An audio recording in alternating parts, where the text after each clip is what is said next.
ago, one of Puff's close associates showed me bank statements of 500 grand that he paid a hitman for a hit on, what's his name, this white boy rapper, Eminem. Eminem had been saying some unflattering things about Puff, and Puff's ego couldn't handle. Y'all, fresh footage just surfaced from 50 Cent's explosive documentary, and it's absolutely unbelievable.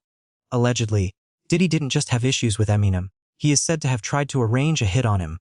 And now Kirk Burroughs, Diddy's co-founder at Bad Boy Records, has backed it up. Yes, y'all. One of the most jaw-dropping moments in hip-hop history is finally being exposed. Fans have long known about the 90s tension between Diddy and Eminem, but this takes the rivalry to a completely new and frightening level. And Eminem was getting too close, digging too deep, and asking far too many questions. And according to the documentary, Diddy may have wanted him permanently silenced. But what exactly did Eminem uncover that made Diddy so uneasy? This is about to get wild, so let's break it down. Okay, so my guy 50 wasn't exaggerating when he said many men wanted him dead, because he has even more footage from the documentary that's said to be more shocking than what actually made it into the film.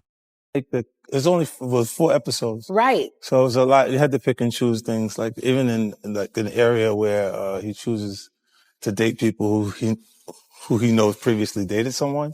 He has a baby by a woman that was dating Tupac. Wow. To add to it, but we had to cut it down so it could. For time. Yeah. So are you coming out? I know next year is going to be a number 2. Season 2? I just put it on YouTube. I just put it on YouTube. Well, we can subscribe and get it.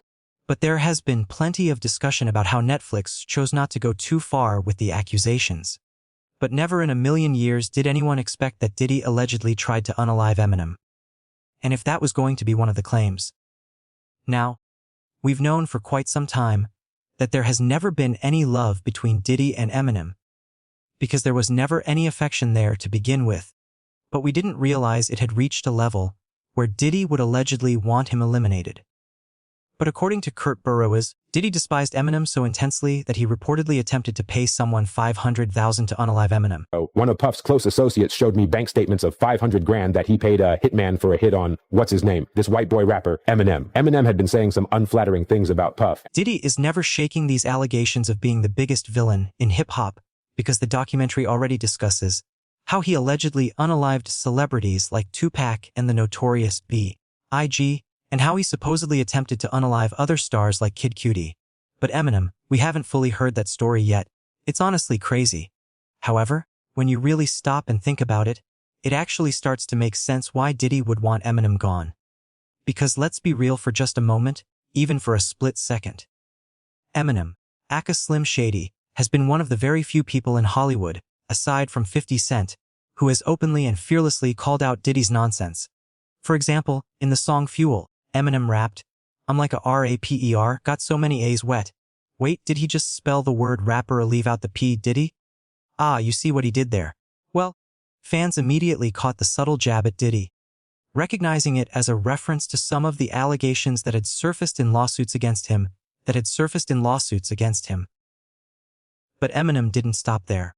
Right after that, he went on to rap, "Rest in peace Biggie and Pac, both of you should be alive. But I ain't trying to beef with him, because he just might have put a hit on me like Keef D. And them. That's the only way you're gonna get rid of me." But even if it wasn't obvious that Eminem was taking shots at Diddy in the earlier lines, the shade here was impossible to miss. They don't call him Slim Shady for nothing. Y'all already know about Keef D, and how he was linked to Tupac's death, and Diddy's alleged involvement. So we're not going to dive into that mess here. Check the other videos. But anyway, what makes this even more interesting is that none of the lawsuits against Diddy at the time had even mentioned Biggie. So y'all know Eminem definitely had some serious dirt on Diddy. And knowing Eminem, it was only a matter of time before he aired it out in a diss track. So it kind of adds up that Diddy would try to handle the situation before it turned into a real problem. But that's not all, because as it turns out, Eminem was also aware of Diddy's questionable behavior with younger rappers. In his iconic diss track Killshot, Eminem went straight at Machine Gun Kelly for chasing Diddy's approval, rapping, "Got the Diddy okay. So you spent your whole day shooting a video just to freaking dig your own grave. But, Kells, the day you drop a hit, is the day Diddy admits he put the hit out that got Pac." Now it really feels like Eminem has always known what happened with Tupac and Diddy's alleged role in it. Now with these rumors about Diddy trying to unalive Eminem, people are saying Eminem has been aware of Diddy's shady behavior for years and has been calling him out through his music the entire time. Take the song Any Man for example. Eminem threw heavy shade at Diddy and Bad Boy Records for how artists like Mace were treated. Rapping original Bad Boy on the case, Cover Your Face, Came in the Place, Blow and Spray Puffy with Mace, then Get You Mad with Sway and King Tech. Eminem, you see me standing outside of your building screaming Puffy is good, but Slim Shady is for the children. Yeah. But what's wild about both of these tracks is that Eminem was criticizing Diddy for the exact same behavior he's being accused of today. They're really old, dating back to the late 90s and early 2000s. So if Eminem already had Diddy's dirt back then, it really makes you wonder what else he knows, and it's not surprising that Eminem has so much resentment toward Diddy, especially since Close Ally is 50 Cent.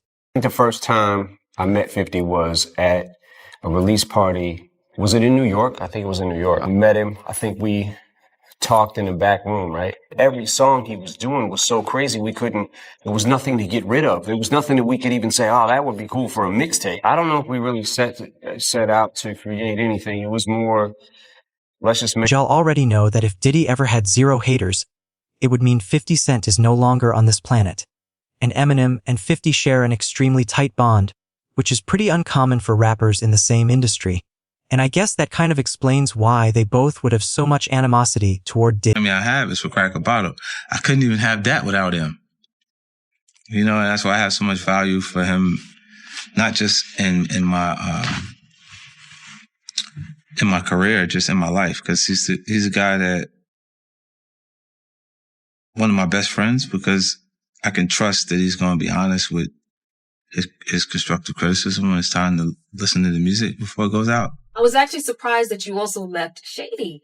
Yeah. Due to your loyalty to Eminem. Why? See, well, I never dissolved the relationship between me and them. Mm. It'd be pretty tough for us to have an argument because I hold them in the kind of regards I hold my grandparents in. I noticed that. You know, he provided opportunities for me to take care of myself when I couldn't at that point. Like, I actually couldn't make it happen without the assistance that I got from him. He seems like the only person you are loyal to.